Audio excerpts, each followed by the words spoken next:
मेरा पति राजेश हमेशा छोटे भाई रोहित से बहुत प्यार करता था। रोहित उस समय 20 साल का था, पढ़ाई कर रहा था और बहुत मासूम दिल का था। हम सब एक ही घर में रहते थे। सास ससुर गांव में थे और हम शहर में किराए के घर में रहते थे। जिंदगी में अचानक तूफान आ गया।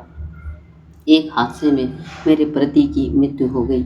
सब कुछ जैसे एक पल में उजड़ गया। मैं अकेली पड़ गई थी। घर का खर्च, जिम्मेदारी और ऊपर से लोगों की बातें, सबका बोझ मेरे ऊपर आ गया। रोहित ने उस दिन मेरी आंखों में आंसू देखे और कहा, भाभी आप अकेली नहीं हैं। भैया तो चले गए लेकिन मैं हूं ना, आपको कभी अकेला नहीं पड़ने दूंगा। उसकी यह बात सुनकर मेरा दिल भर आया और मेरी आंखों से आंसू निकल आए।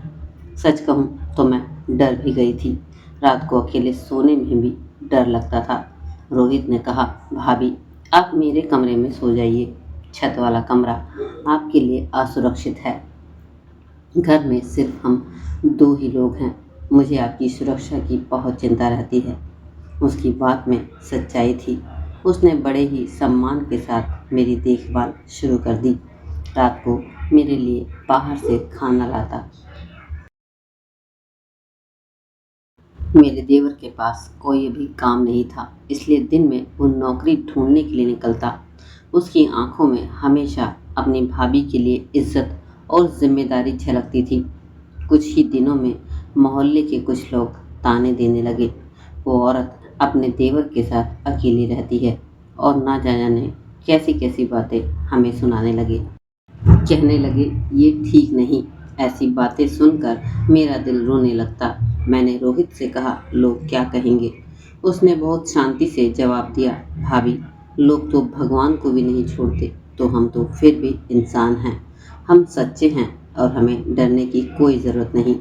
उसने नौकरी पकड़ी, मेहनत की और अपने भैया का सपना पूरा करने के लिए मेरे नाम से एक घर खरीद लिया। घर बहुत ही अच्छा था।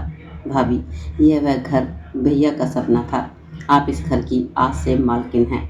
मैं हमेशा आपके साथ रहूँगा, लेकिन एक छोटे भाई और बेटे की तरह। उसके शब्द सुनकर मेरी आंखें भर आई। एक दिन मोहल्ले के कुछ लोग हमारे घर पर अचानक से आ गए और हम लोगों को ताने देने लगे, तुम अपने देवर के साथ अकेली रहती हो, मायके क्यों नहीं चली जाती हो। उनकी बात सुनकर मेरा दिल टूट गया था, लेकिन रोहित ने सबके सामने खड़े होकर कहा, मेरी भाभी मेरी माँ जैसी है। जैसा आप लोग समझते हैं ऐसा कुछ नहीं है। जिनकी नीयत गंदी होती है वही लोग ऐसे सवाल पूछते हैं। मैं अपनी भाभी की इज्जत की रक्षा के लिए जान भी दे दूंगा। उसकी बात सुनकर मोहल्ले के लोग चुप हो गए।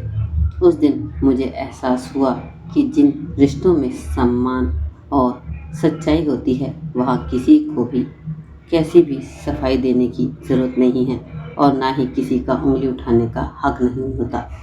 कुछ साल बाद रोहित की भी शादी हो गई।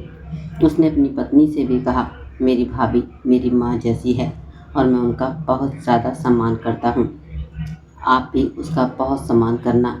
आज हम सब एक ही घर में रहते हैं। रोहित मेरे बेटे की तरह हैं। समाज ने चाहे जो भी कहा हो, लेकिन उसका प्यार और सम्मान मेरे लिए सबसे बड़ी ताकत बन गई।